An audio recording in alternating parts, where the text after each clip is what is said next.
Ezekiel Thornfield stood in the dim cabin, holding his last clean shirt between calloused hands. The fabric had torn beyond repair. His reflection stared back from a cracked mirror mounted on the wall, showing a man who had let everything fall. Apart, the door slammed behind Murphy, his final ranch hand. The sound echoed through the empty rooms like a gunshot. Murphy's words still hung in the cold air about running a ranch while looking like a vagrant. About cattle wandering off because even they had lost respect for their owner. Snow began to fall outside the window. Winter was coming early this year. The banknote sat on his table, stamped with red ink. 3 months. That's all the time he had left before they took everything. Zeke pulled on his torn shirt anyway. The fabric caught on his shoulder, opening the rip wider. He stared at the damage, then at his hands. These same hands had once mended harnesses and fixed fence posts. Now they shook when he tried to thread a needle.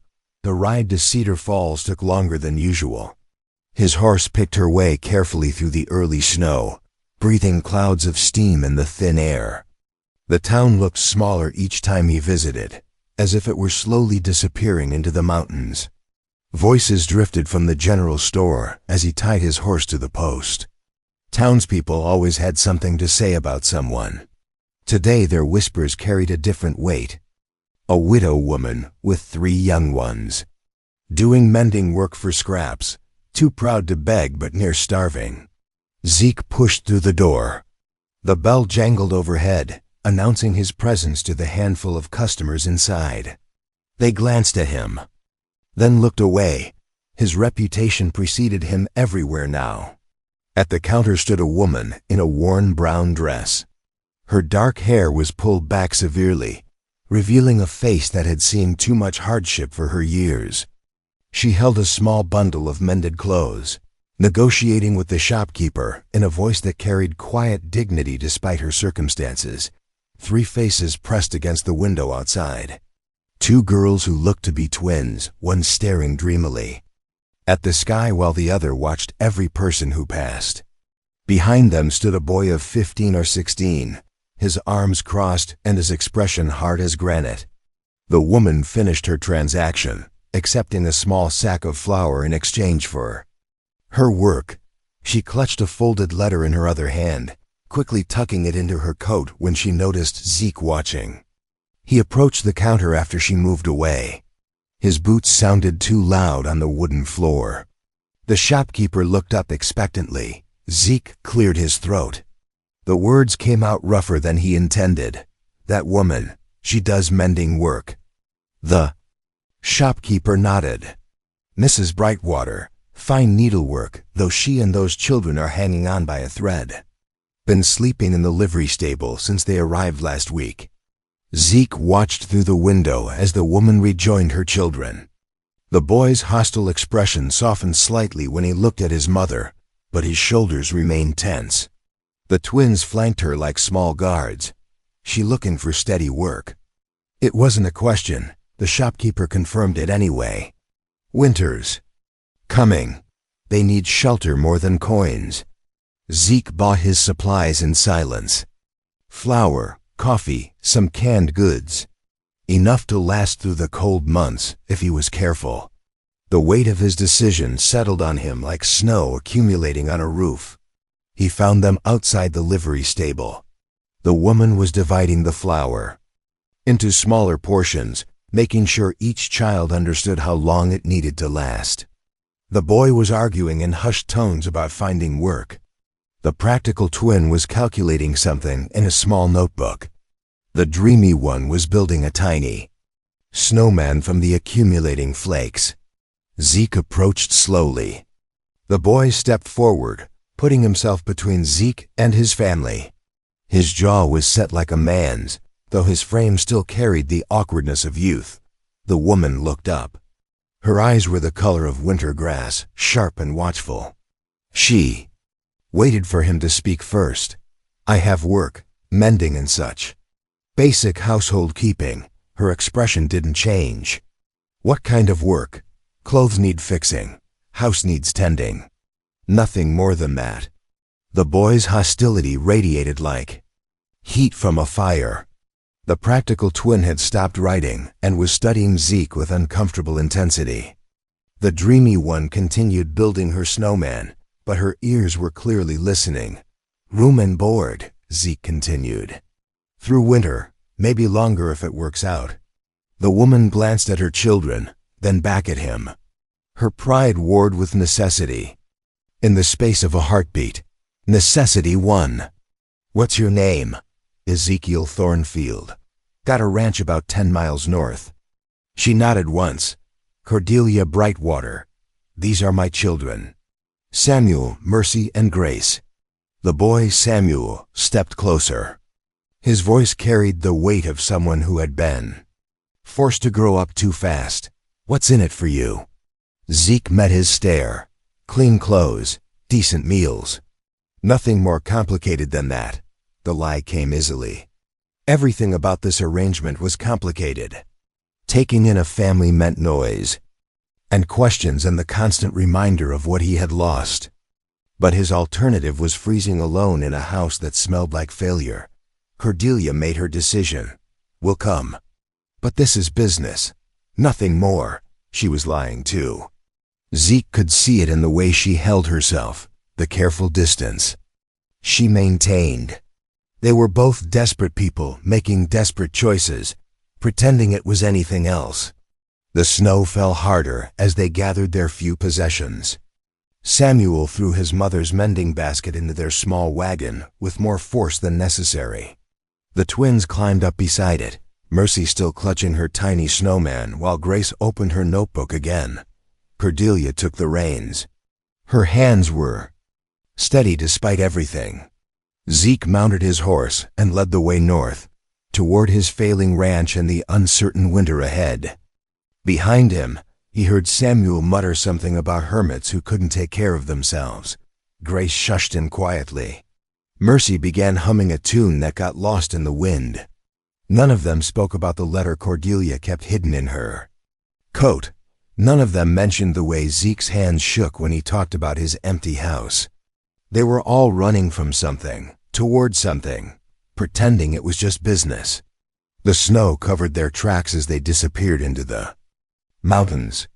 The ranch house crouched against the mountainside like a wounded animal. Broken shutters hung at crook angles. The porch sagged under the weight of accumulated neglect.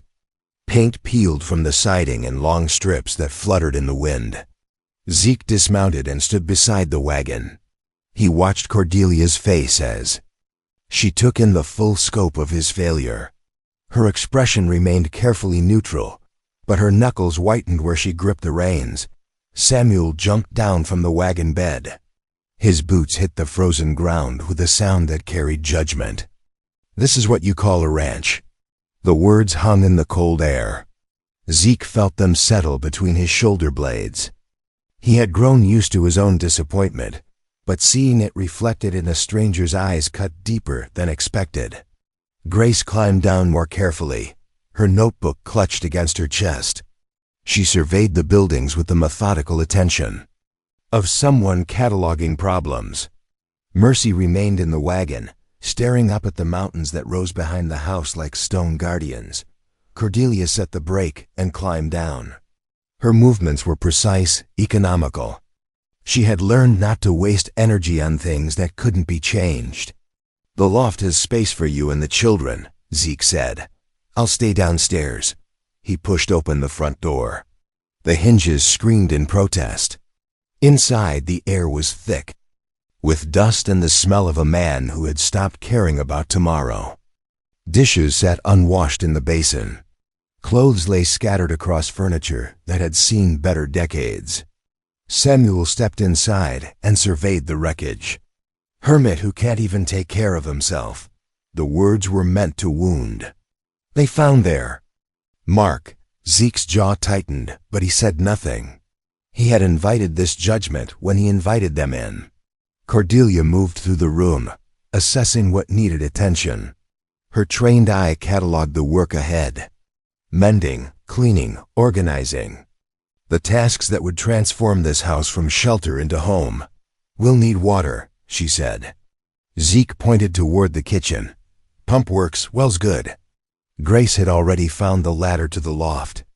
She climbed up and disappeared into the darkness above. Her voice drifted down, neutral and factual.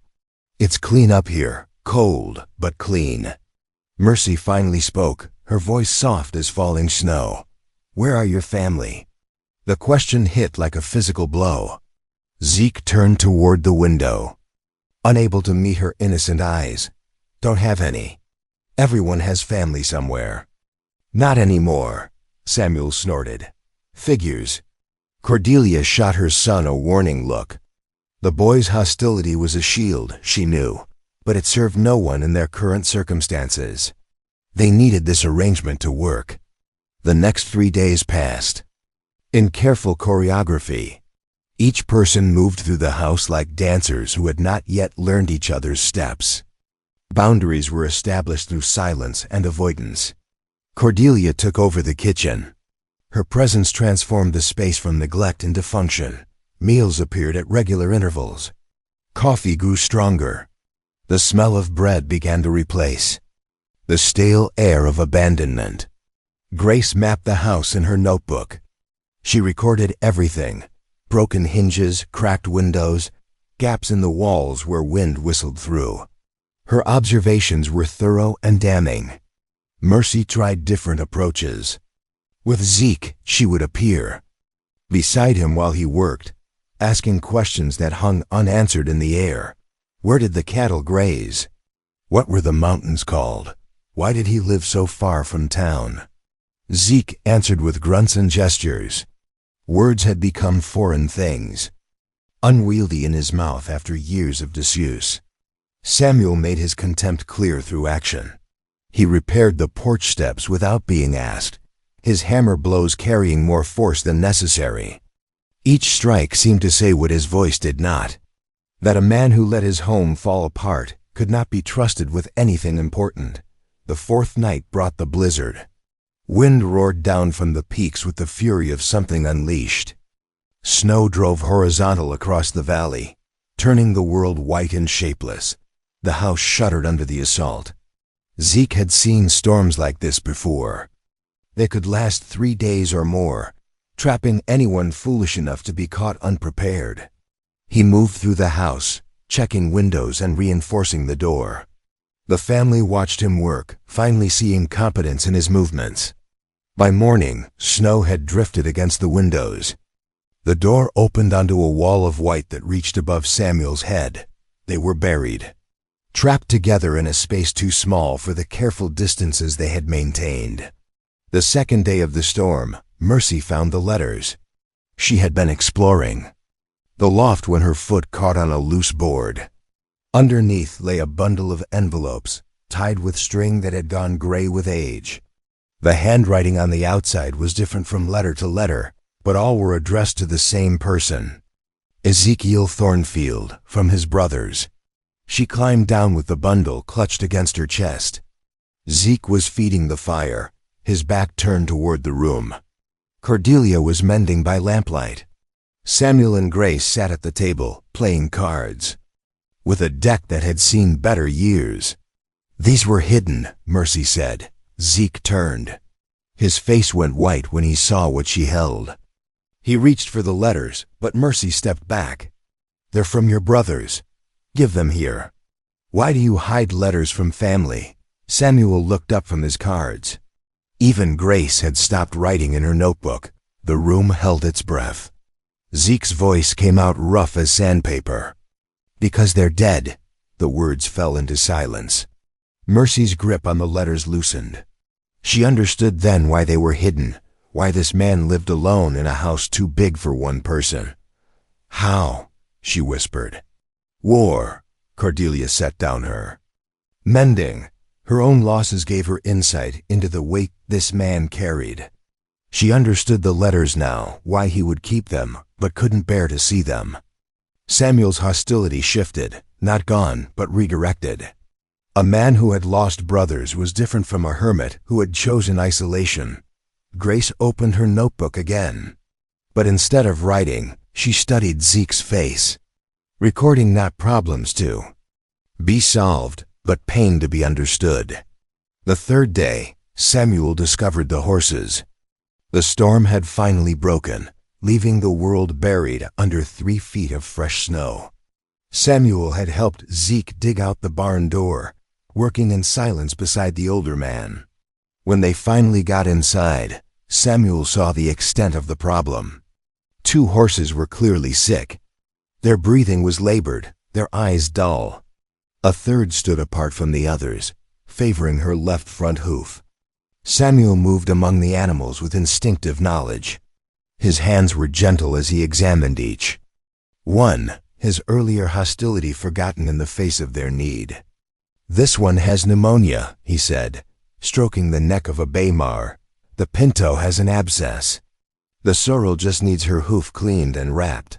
Zeke watched the boy work. Samuel's anger had transformed into competence.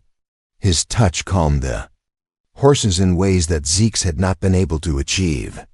"You know horses?" Samuel nodded. "My father taught me, before the accident, before the deaths, before they became refugees moving from town to town." They worked together for the first time, Samuel's knowledge combined with Zeke's supplies. The sick horses were treated, the injured one tended. By evening, all showed signs of improvement. At dinner that night, the boundaries had shifted. Not gone, but softer. Mercy asked fewer questions, understanding that some silences needed to be respected. Grace included Zeke's animals in her notebooks, recording their treatment and recovery. Cordelia watched her son work beside this broken man and saw something she had not dared hope for: stability, purpose, a future that might extend beyond simple survival. Samuel caught her watching and looked away, but his shoulders had lost some of their defensive tension. The man who had lost brothers was someone he could understand. Zeke felt the change too. The house was warmer, and not just from the fire. Voices filled spaces that had known only silence. The sound of children arguing and laughing and living reminded him of things he had buried with his brothers. That night, as the others slept in the loft above, Zeke sat alone with the returned letters. He did not read them, but he did not hide them again either. Outside, the wind carried whispers of spring still. Months away, inside, something had begun to thaw. Grace found the letter on a Thursday morning. She had been organizing Cordelia's few possessions in the loft when her fingers discovered the folded paper tucked deep inside her mother's coat pocket. The paper was worn soft from handling, creased from being opened and refolded too many times.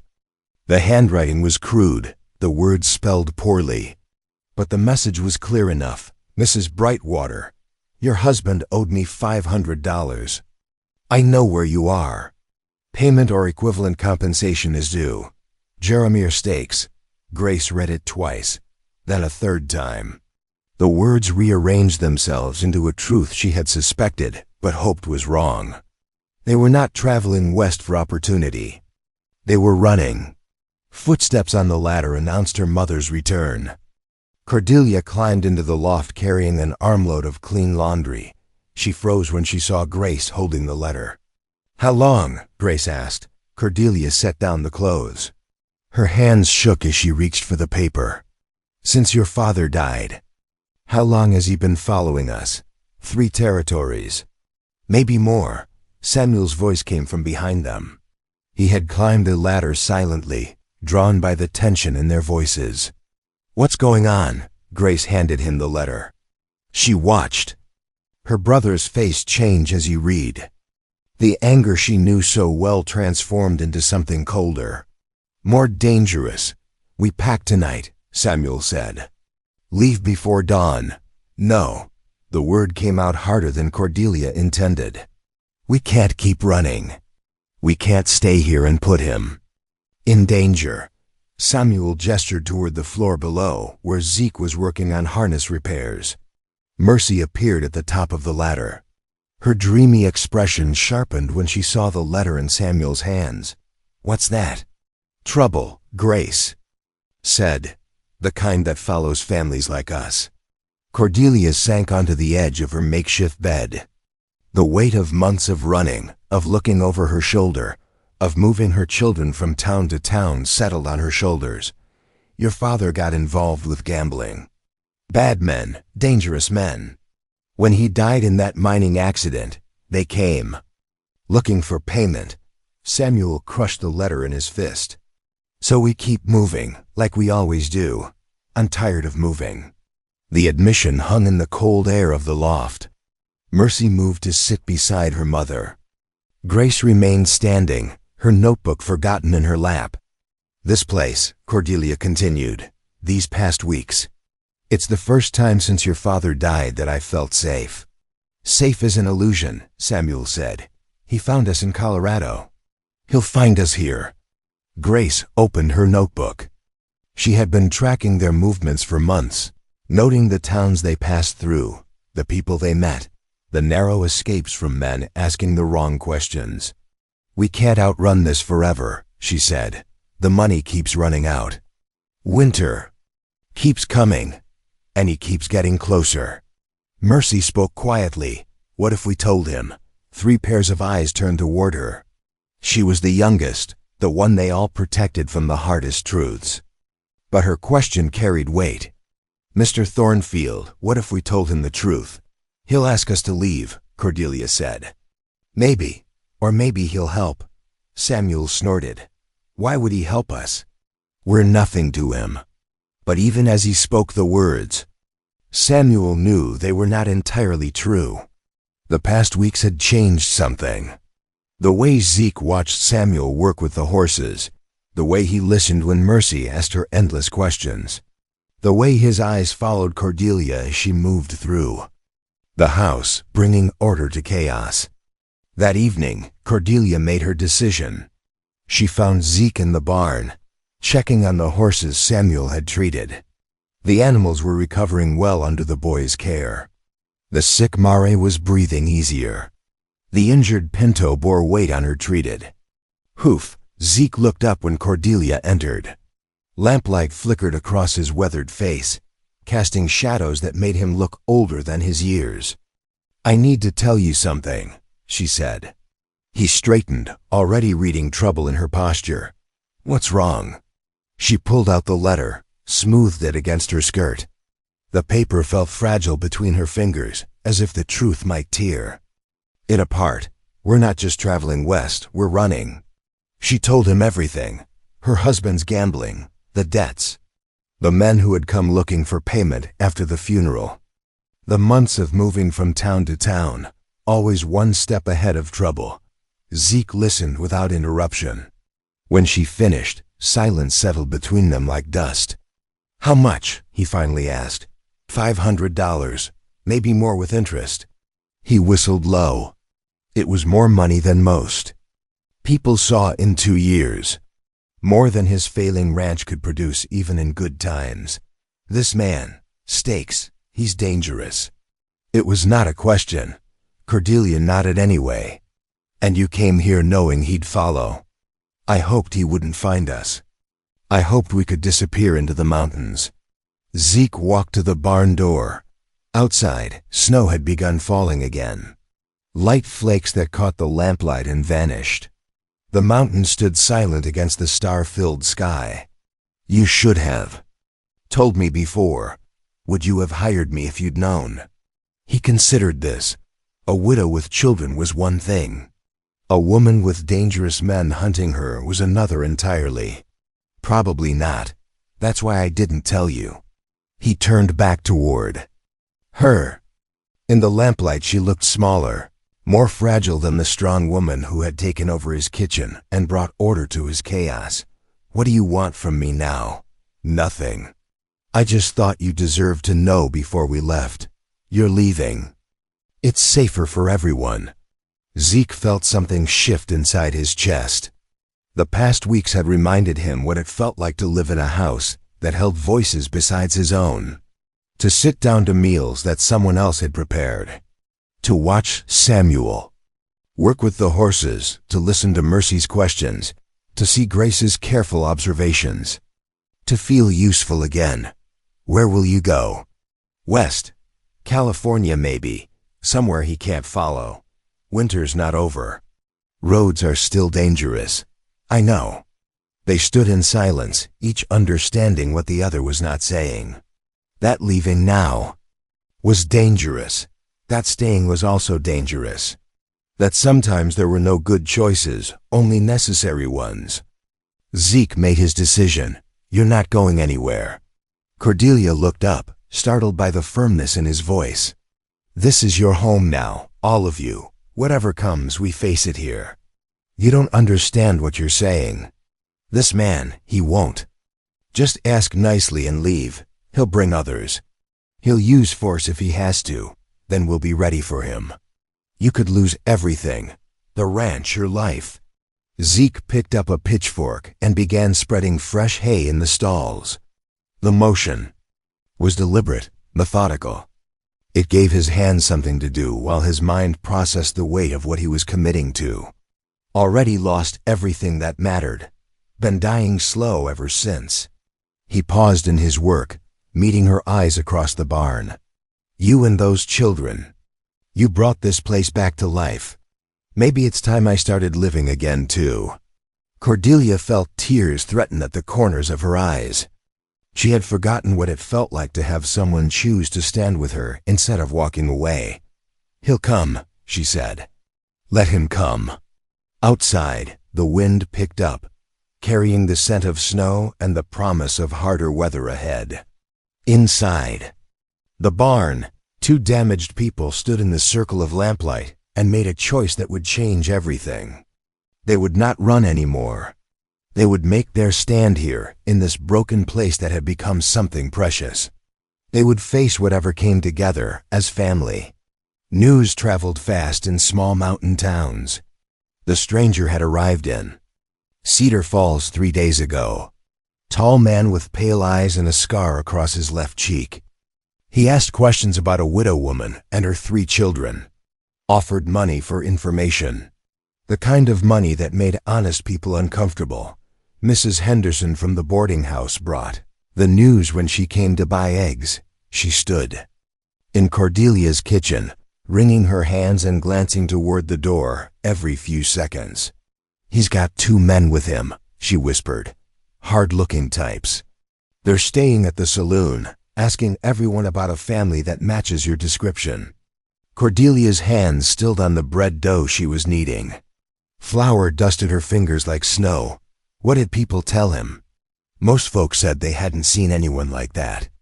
But Charlie at the livery stable, he's got debts. And that man's got money. Samuel appeared in the doorway.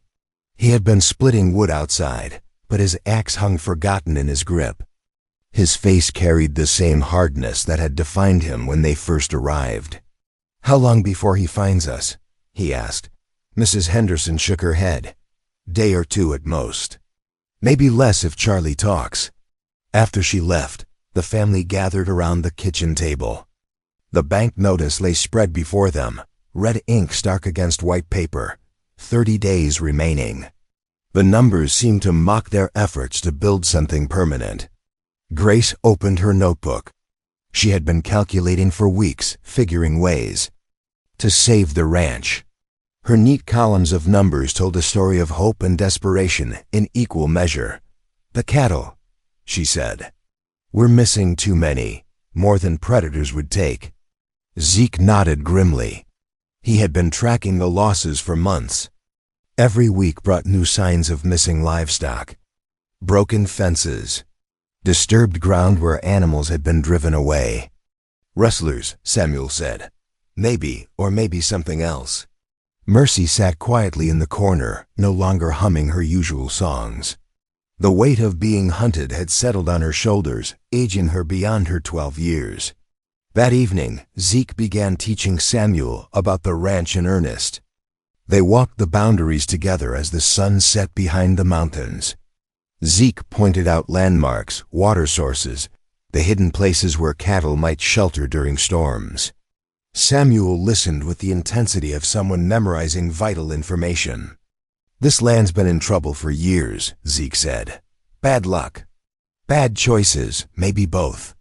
Samuel studied the rolling pasture that stretched toward the tree line. Even in winter, he could see the potential.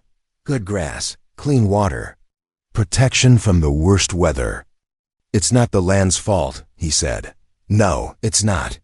They stood in comfortable silence, watching the last light fade from the sky. Above them, stars began to appear, sharp points of light in the clear mountain air. "My father used to say that land remembers everything," Samuel said. "Every person who worked it, every family that called it home." He said that's why some places feel right and others don't. "This place feel right to you?" Samuel considered the question. 3 months ago, he would have said no without hesitation. The broken house, the failing ranch, the hermit who owned it. None of it had seemed like home. Now, with danger approaching and his family finally settling somewhere, he realized the answer had changed. "Yeah, it does."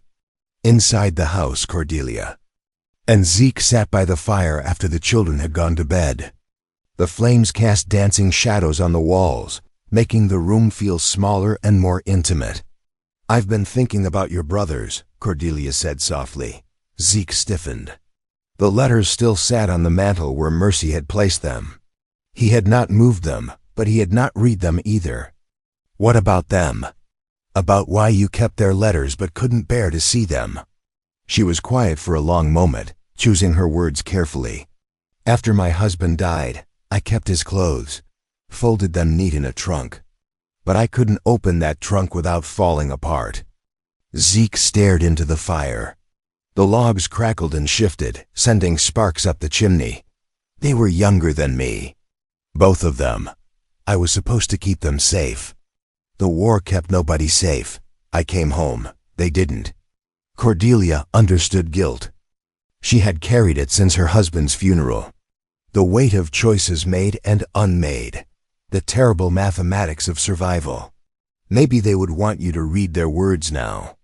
When you're not alone anymore. The next morning brought a letter from the bank.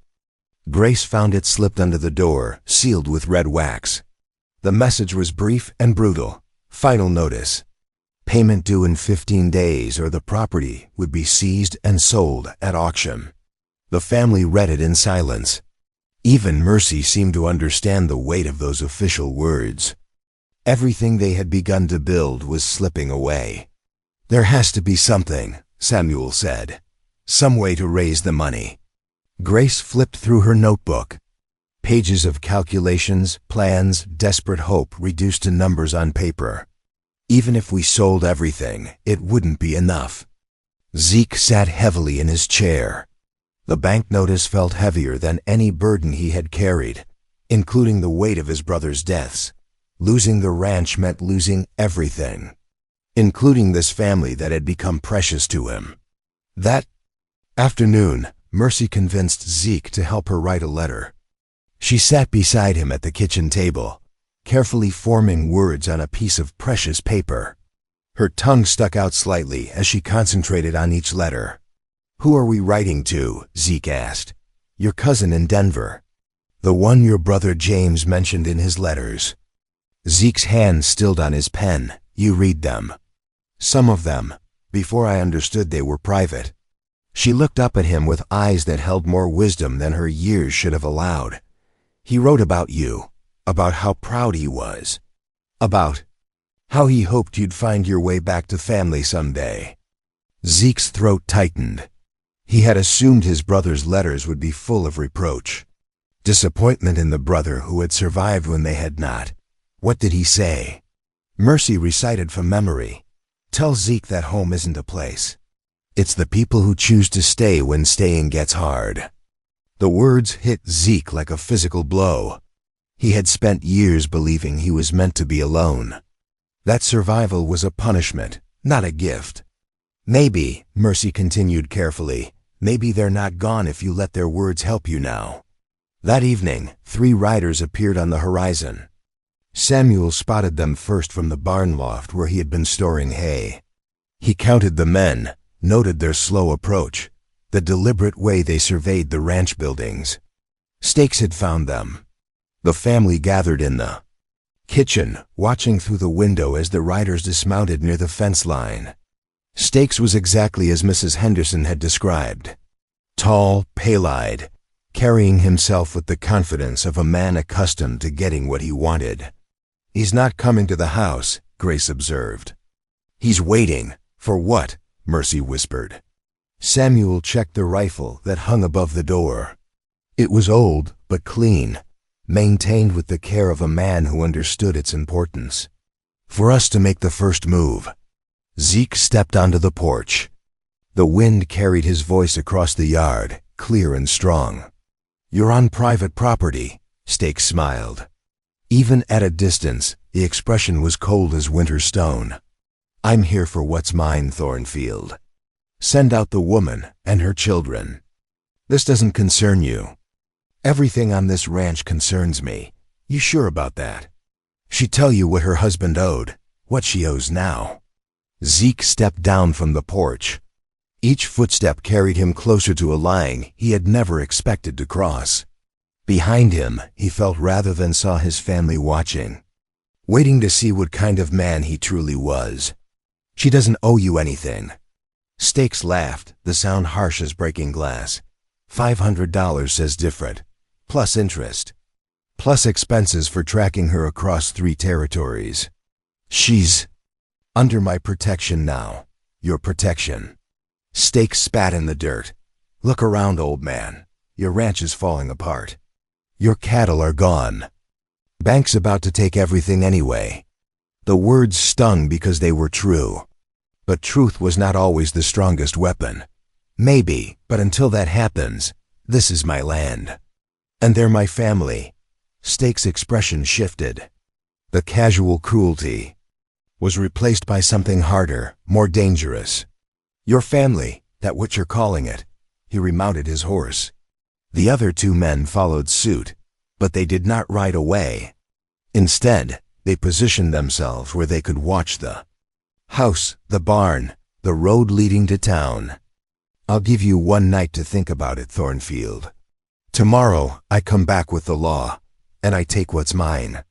As the 3 riders disappeared into the gathering darkness, Zeke realized they had crossed a line from which there could be no retreat.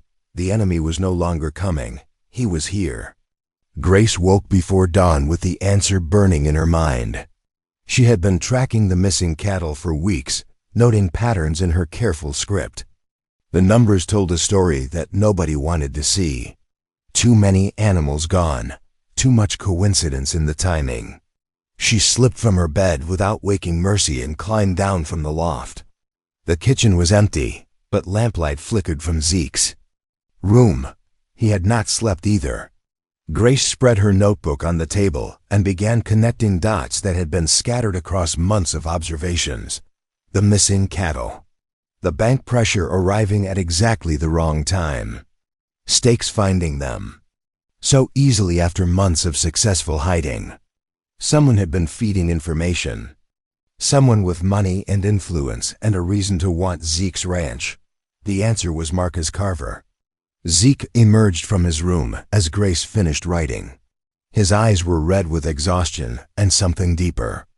The weight of standing between his family and danger.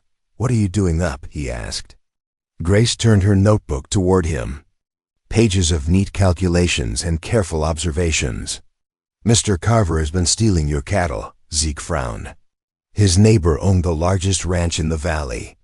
Rich enough to buy politicians and lawmen. Powerful enough to make problems disappear. "That's a serious accusation. Look at the patterns. Cattle go missing after Carver's men ride through checking fence lines. The bank notice comes right when Stakes shows up. And somehow Stakes knew exactly where to find us." Grace's finger traced the timeline she had constructed.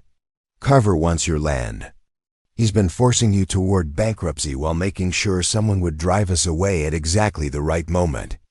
Samuel appeared at the top of the ladder. He had been listening from the loft, processing his sister's words. "That's why Stakes isn't in a hurry. He knows the bank will take the ranch in 2 weeks anyway." Cordelia joined them, wrapping a shawl around her shoulders against the morning cold. The family gathered around Grace's evidence. The truth laid out in columns of numbers and careful observations. "Even if we prove it," Cordelia said quietly, "Carver has money, influence, men who do what he tells them." "Then we get help," Mercy said from the ladder. She climbed down and moved to stand beside Zeke. "Someone who can't be bought." Grace nodded. "I sent a letter yesterday to the federal marshal in Denver. Before I understood everything, but I knew something was wrong." Zeke stared at her. This quiet girl who observed everything had been planning while the rest of them reacted. "What did you tell him?" "About the missing cattle. About men asking questions in town. About families being threatened by people claiming old debts." Samuel moved to the window. Outside, the first light of dawn was breaking over the mountains. "When will he get here?" "Today, maybe tomorrow." "Stakes won't wait that long." As if summoned by his name, the sound of approaching horses drifted across the morning air. Not 3 riders this time, more. Stakes had brought reinforcements. Zeke counted 6 men as they formed a line beyond the fence. Stakes sat his horse in the center, flanked by hired guns and one man in a clean suit who carried the weight of official authority. "That's Sheriff Morrison," Samuel said, "from the county seat." The sheriff rode forward, a paper folded in his hand. His voice carried across the yard with practiced authority. "Ezekiel Thornfield, I have a warrant for the arrest of Cordelia Brightwater and her children. Charges of theft and fleeing lawful debt." Zeke stepped onto the porch. Behind him, his family arranged themselves in a line, united, unafraid. "On whose complaint?" "Mr. Jeremiah Stakes, duly sworn and witnessed." Stakes smiled his cold smile. "Told you I'd be back with the law, Thornfield." But Grace had noticed something the others missed. A 7th rider approaching from the south, moving fast and alone. The federal marshal's badge caught the morning light as he reined in beside the sheriff's party. "Marshal Webb," the sheriff said, surprise clear in his voice. "What brings you to my jurisdiction?" Webb was a lean man with gray hair and eyes that missed nothing. He looked at the assembled riders, then at the family standing on the porch. "Got a letter about cattle theft and extortion. Figured I'd take a look." Stakes shifted in his saddle. This was not part of his plan. Federal marshals could not be bought or intimidated as easily as local lawmen. "This is a local matter, Marshal. Civil debt collection." Webb pulled out his own papers. "Funny thing about civil debts. They don't usually require armed men and threats of violence." He rode closer to the porch, studying Grace's small figure. "You the one who wrote to me?" Grace nodded. "Yes, sir." "Smart girl. Good timing, too." Webb turned back to face Stakes and the sheriff. "I'll be investigating claims of cattle theft, extortion, and conspiracy. Until that investigation is complete, no arrests will be made." Sheriff Morrison's face darkened. "You can't interfere with a legal warrant." "Can't I?" Webb's voice carried the quiet authority of federal law. "Seems to me when local warrants coincide with organized cattle theft, that makes it my business." Stakes had heard enough. He spurred his horse forward, his men following. But instead of retreating, they spread out around the ranch buildings, surrounding the house. "Maybe it's time we settled this without all the legal complications," Stakes called out. The morning air grew thick with tension. 6 armed men against 1 federal marshal, 1 broken rancher, and a family with everything to lose. Samuel slipped back into the house and emerged with Zeke's rifle. Mercy began building something with sticks and dry grass in the yard. Grace continued taking notes, documenting everything for posterity. Cordelia moved to stand beside Zeke on the porch steps. Whatever came, they would face it together. Stakes raised his hand. His men began to dismount. The pretense of legal process had been abandoned in favor of raw force. But Mercy's small fire had begun to smoke. Thick white smoke that rose straight up in the still air. Then she added green branches, creating a signal that could be seen for miles across the valley. "What's she doing?" Stakes demanded. His question was answered by the sound of approaching hoofbeats. Many horses moving fast. Within minutes, riders appeared from 3 directions. Ranchers and their hands, townspeople, even Mrs. Henderson from the boarding house. Mercy's smoke signal had summoned help from across the valley. People who knew Zeke, who had watched his family transform his failing ranch into something worth fighting for. Marshal Webb smiled grimly. "Looks like you're outnumbered, Stakes." But Grace was still studying the situation, still calculating odds and outcomes. Something was missing from her careful equations. "Where's Mr. Carver?" she asked quietly. As if answering her question, another group of riders crested the hill. Marcus Carver led them, flanked by more hired guns. His face carried the cold anger of a man whose careful plans had been disrupted. "Marshal Webb," Carver called out as he approached. "I see you're interfering with local business again." "Mr. Carver, funny how you show up just when things get interesting." The 2 men faced each other across the ranch yard. Federal law against local power, truth against influence. The morning sun climbed higher, casting sharp shadows between the opposing forces. Grace opened her notebook one final time. She had been documenting evidence for weeks, but now she understood she had been preparing for this moment, when truth would stand trial in the harsh light of mountain justice. Stakes looked between Carver and the marshal, realizing his simple extortion had become something much larger. The family he had hunted across 3 territories had somehow become the center of a battle for the soul of the entire valley. On the porch, Zeke placed his hand on Cordelia's shoulder. Samuel stood ready with the rifle. Mercy continued feeding her signal fire. Grace prepared to present her evidence. They had started as strangers brought together by desperation. Now, they stood as family, ready to fight for the home they had built from broken pieces. The real battle was about to begin. Marshal Webb dismounted and walked to where Grace stood holding her notebook. The morning sun cast long shadows across the ranch yard, dividing the armed men into patches of light and darkness. "Show me what you've got, young lady." Grace opened her notebook to pages covered with dates, numbers, and careful observations. Her handwriting was precise despite her youth, each entry a piece of evidence in the case she had been building without knowing it. Mr. Carver's men ride through checking fence lines every 2 weeks. The next day, cattle go missing. Always from sections they examined. Webb studied her documentation. Months of careful record keeping. Pattern recognition that would make seasoned lawmen proud. How many head missing total? 47 over 6 months. Always small groups. Never enough to seem like organized theft. Carver spurred his horse closer.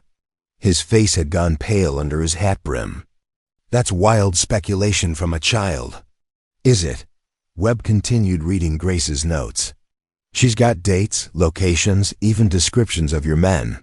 That's Deputy Carson's horse she sketched. And that's Jake Morrison's distinctive saddle." "Sheriff." Morrison shifted uncomfortably.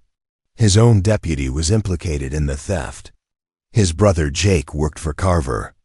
The connections were becoming impossible to ignore. Stakes realized the situation was spiraling beyond his control. "This has nothing to do with my legal claim, doesn't it?" Grace flipped to another page. "Mr. Stakes, when did you first learn?" "The Brightwater family was in Cedar Falls." Stakes hesitated. The question seemed innocent, but Grace's tone suggested otherwise. "I've been tracking them for months. Through 3 territories. Following a family that was careful to avoid main roads and large towns. How did you know exactly where to look?" The assembled crowd grew quiet.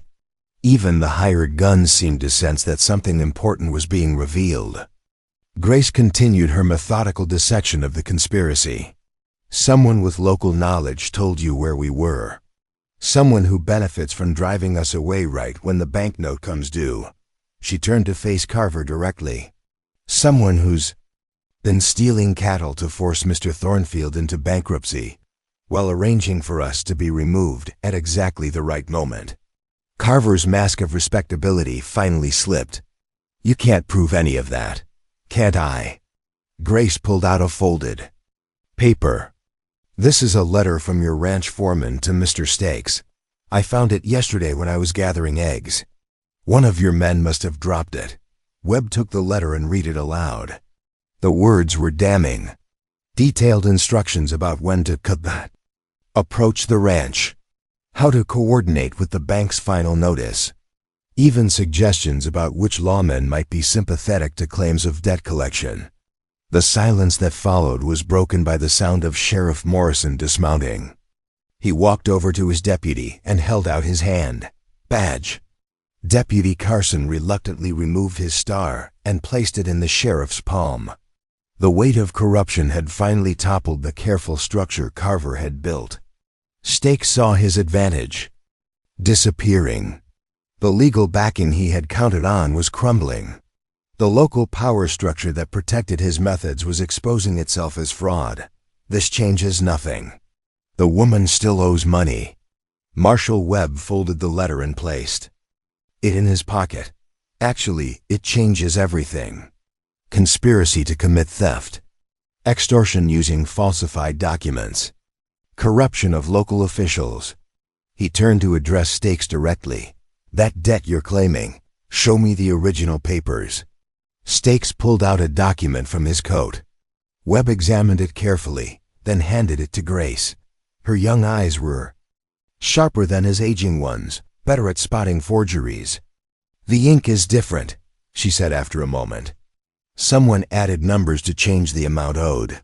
Webb nodded grimly. Original debt was $50. Someone added a zero and some extra charges. What was your husband's actual debt, Mrs. Brightwater? Cordelia spoke for the first time since the confrontation began. $50. To a gambling operation, Marcus Carver ran out of his saloon. The final piece of the puzzle fell into place.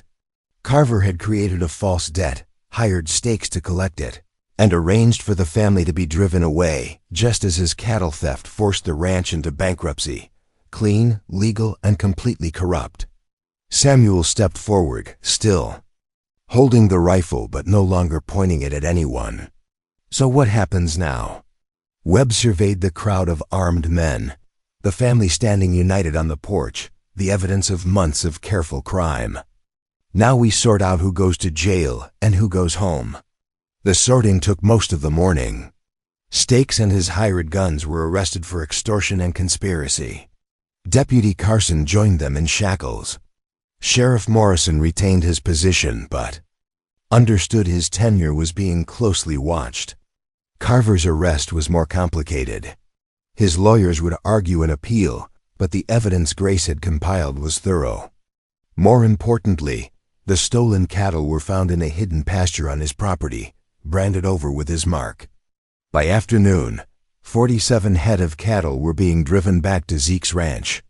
The animals would provide enough income to pay the banknote with money left over for improvements. The crowd of neighbors who had answered Mercy's smoke signal stayed to help. Fences were repaired, buildings straightened. The work of community applied to healing what isolation had damaged.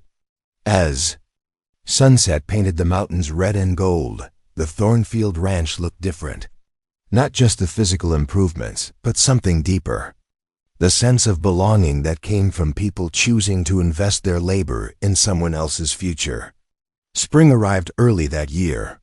The snow melted sooner than expected, revealing ground that had been frozen for too long. Green shoots pushed through the thawing earth, reaching toward warmth and light. Zeke stood in the pasture where Samuel was training a young horse. The boy had grown into his role as ranch foreman, his natural gift with animals complemented by hard-won knowledge of the land.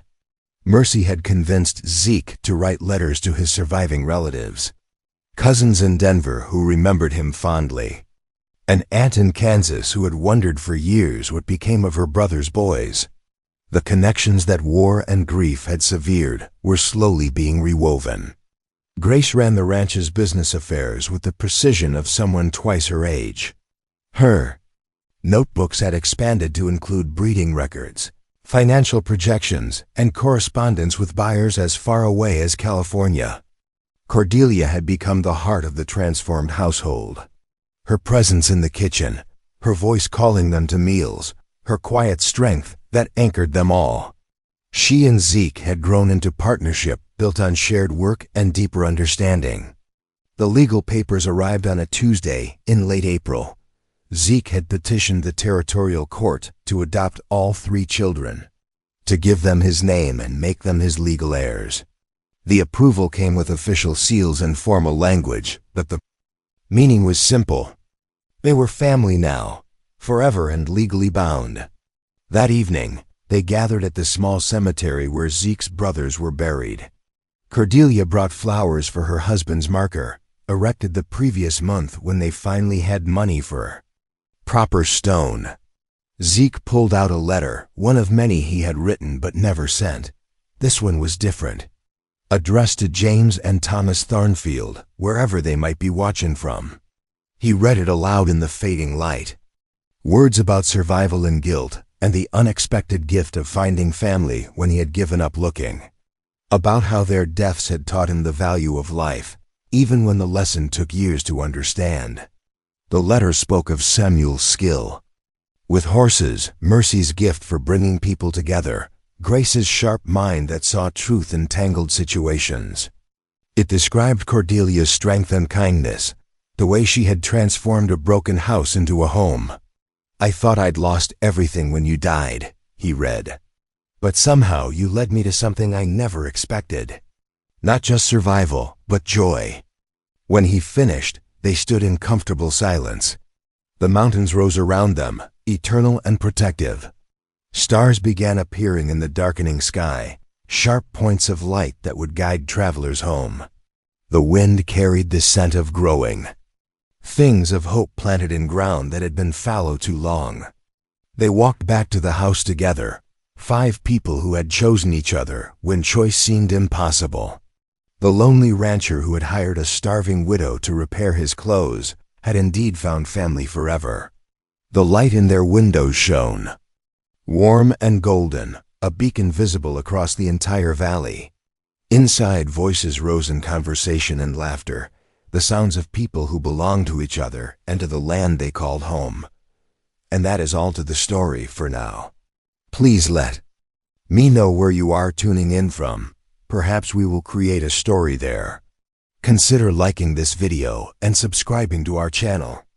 And if you enjoy our content, click this video on your screen. I promise you, it's worth watching. See you tomorrow.